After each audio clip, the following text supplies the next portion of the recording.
My perceptions have changed slightly, gradually over time. Today, I look at Diddy with through a different lens than I might have 10, 15 years ago. There were obviously some early red flags, but it's a complicated thing because we have to be very careful about falsely accusing people or even, you know, um, making accusations based on nothing more than speculation. And we just haven't seen all the evidence. So I prefer to kind of withhold judgment on some things.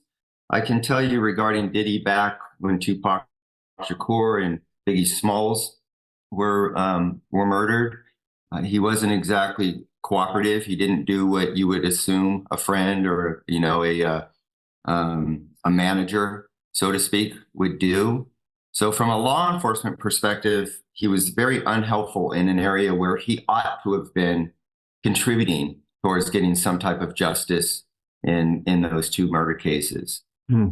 But as we found out in time, he was complicit in one of them, and which would make sense why maybe he didn't cooperate in the other because the two were, they were just. We always understood that they were somehow interconnected. And so if you're going to cooperate or provide information on one and you're culpable in the other, one thing could lead back to the next. And that's where I think he understood his own vulnerability. It's interesting because recently I did an interview with Suge Knight from prison, and he made the allegation that Diddy's been an informant for 20 years. Yeah, everything that Suge says ought to be taken with a grain of salt. I mean, nobody lies more than Suge Knight. Suge Knight is one of the biggest hypocrites I've ever met throughout this whole entire story as it relates back to either Tupac or Biggie's murder. And so I take everything that he has with a grain of salt. Most of what he says is pure speculation. It's just based on stories he's heard and just hearsay and all of that. And again, we kind of, as Christian men, ought to be careful about falsely accusing people because even when those things turn out to be untrue, the damage is already done just by, you can't unring a bell of an accusation, even when you're proven innocent later. And so I think that we just have to be really careful about acquiescing with people who base all of the information on gossip, innuendo, and speculation like Suge does. I looked at everything regarding Diddy all the way back in throughout the 90s. One of the last things our task force did in Los Angeles was went out to New York, met with a DEA agent named Eric Henderson, who was spearheading the investigation into Bad Boy Records. And they let us go through their files with a fine-toothed comb. And I looked through every single piece of paper that they had regarding their investigation of Bad Boy Records, and I did not see a single thing that would suggest that Puffy was ever an informant. Not a single thing. And that would have been in there. This was all confidential DEA and government documentation, and there would have been something in there. And we didn't. And furthermore, the most obvious is if he was an informant, then he would have been providing information on the cases that we had approached him on. That makes sense. Right. Yeah, what do you think about this? I don't know if it's new evidence, but with Dwayne Davis, making the allegation that Diddy paid him $1 million, to put the hit on Tupac. You find any credence with that? I do. When he first told us that back in late 2008, early 2009, everything else he told us, we were able to substantiate. And so that lends credence to anything that, furthermore that he says. And when he told us about the solicitation for Tupac's murder, it made sense within the context of the ongoing rivalry that was taking place between Puffy and Suge, Biggie and Tupac, and the gangs that they were affiliating with. So there's already a well-established history. And so once he tells us that, Puffy was scared to death, he knew he had a target on his back. Every time he came to LA, Suge's goons were, trying to track him down. They had kidnapped somebody in furtherance of trying to find out where Puffy's mother and family lived. So all of this led to support or substantiate the claims that Keefe Davis was making about Puffy's solicitation. Originally, I thought that the solicitation was somewhat just an expression of exaggeration. Like, man, these motherfuckers are breathing down my back. They want me dead. When they go and he gives us this explanation of the solicitation. I thought that perhaps Puffy was just really desperate and afraid. He's like, man, I'll give you whatever you want to take care of these guys. I just don't want to have to come into LA and, look over my shoulder. So I thought it was that. But as things unraveled in the last decade, I'm seeing a completely different character and nature of Puffy that I didn't take into consideration at that time. Now I see maybe he's capable of doing something as direct and intentional as what Keefe D was saying happened. Well, it's. I have some contacts in the industry, and going way back, they said that Puffy really wasn't involved in any. He wasn't a gangster at that time. He wasn't involved in any gangs. He was really a music guy. And then somehow this feud between him and Suge started, and that's when he started to kind of take on security and the guise of this gangster rap stuff. But initially, that wasn't him. He was a guy that just wanted to create music. And going back, do you have insight as to how this rivalry really began? There's a couple different versions of how it all began. Originally, everybody was somewhat friendly with one another, and then the two labels, one from the East Coast, one from the West Coast, Bad Boy and Death Row, they began to want to encroach on each other's territory. Bad Boy wanted to open up a Bad Boy West out here in LA, Suge's backyard. Death Row wanted to open Death Row East, in New York, which is Puffy's backyard. And so slowly and surely the animosities began. But it wasn't until an individual named Jake Robles, who was a bodyguard of Suge's, a close friend of Suge's, was shot and killed by an associate of Puffy Combs's in Atlanta outside of a nightclub. As soon as Puffy's bodyguard shot and killed Suge's bodyguard, now blood was on the ground. Now it's an actual feud where there's nowhere to go but, towards retaliation.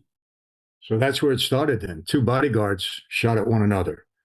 One shot and killed the other. Oh, okay, I got it. And that was back in Atlanta?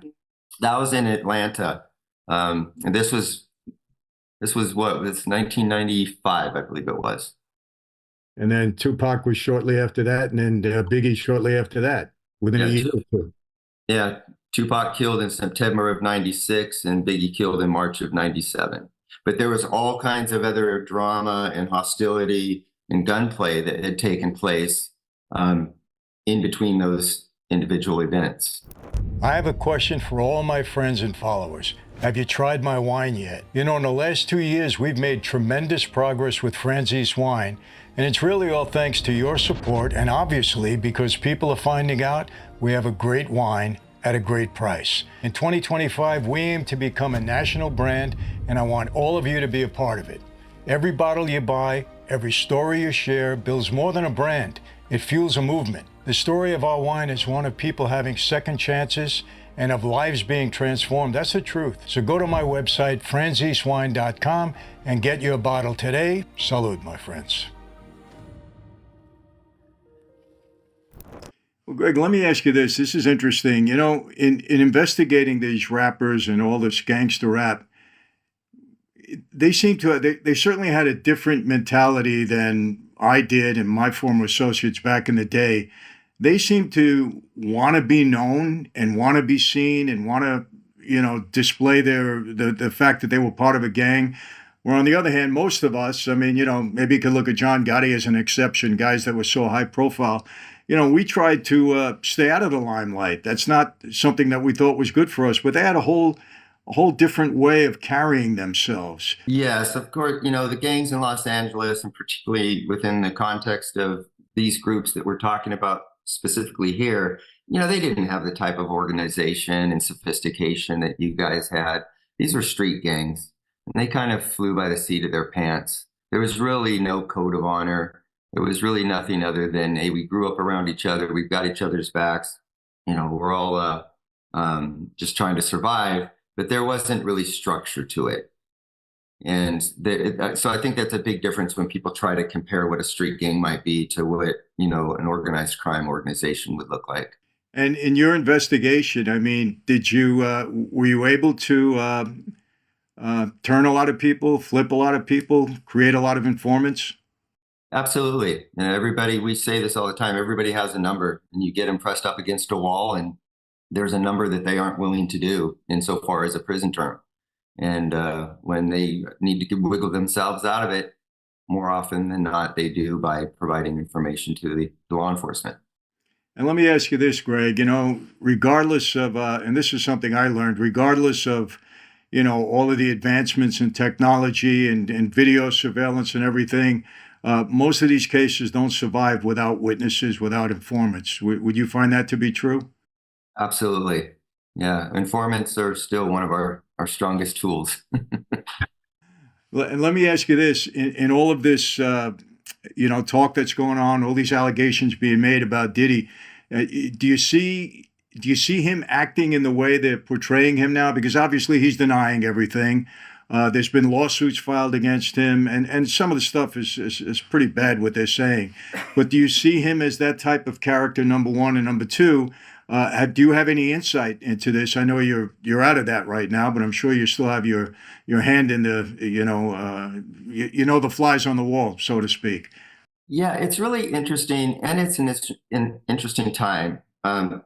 Much of the behavior that we are um, accusing him of, for lack of a better term, these kind of bacchanalia type of parties. This goes back to antiquity. Aside from pride, sexual misconduct's like this one of the devil's greatest tools, right? And we see people getting compromised via that all the time. So I don't know the parties, the freak offs, whatever. Hey, behind closed doors, if everybody's consenting adults. Now, if it goes beyond that, where there's crimes being committed, where people are being coerced, blackmailed, taken advantage of, or they're underage, well, now that's a different conversation. And I think it's important to kind of separate the two instead of putting them all into one thing. Like, hey, these massive sex parties. Well, let's individualize this. Who's really a victim, and then go from there. So I think that. Oh, and also, Mike, we're rewriting much of what is and isn't socially acceptable. 10, 15 years ago, flying prostitutes in from another state to go to a party and attend to the men in that party, we didn't think of that as sex trafficking. We thought that was just prostitution. And that's what we considered it, kind of like a victimless crime. We don't look at it that way anymore. Now we look at these willing participants who are, making financial gain. We still look at them now as victims. And I'm not saying one's right, one's wrong. I'm just saying we're rewriting some of the definitions of what is and what isn't criminal, or what is and what isn't socially acceptable. Hmm. Now, has the law changed with respect to the way these people are viewed now, or is it basically the same statutes as the same law? It's just a reinterpretation of law. And so it has changed in that sense that, again, using that example of flying prostitutes from Las Vegas to New York, say, and having them conduct,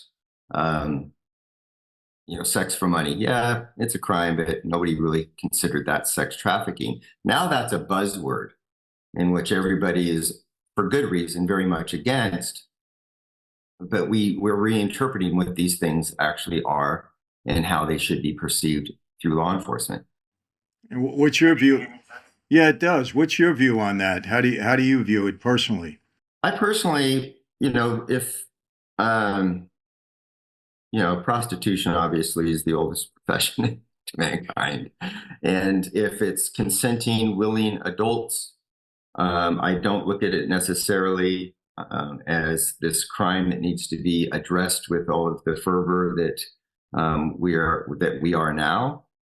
However, if people are being taken advantage of, if they're being, they're vulnerable people that are being enticed with drugs or through blackmail or through coercion, then yeah, that has to be addressed.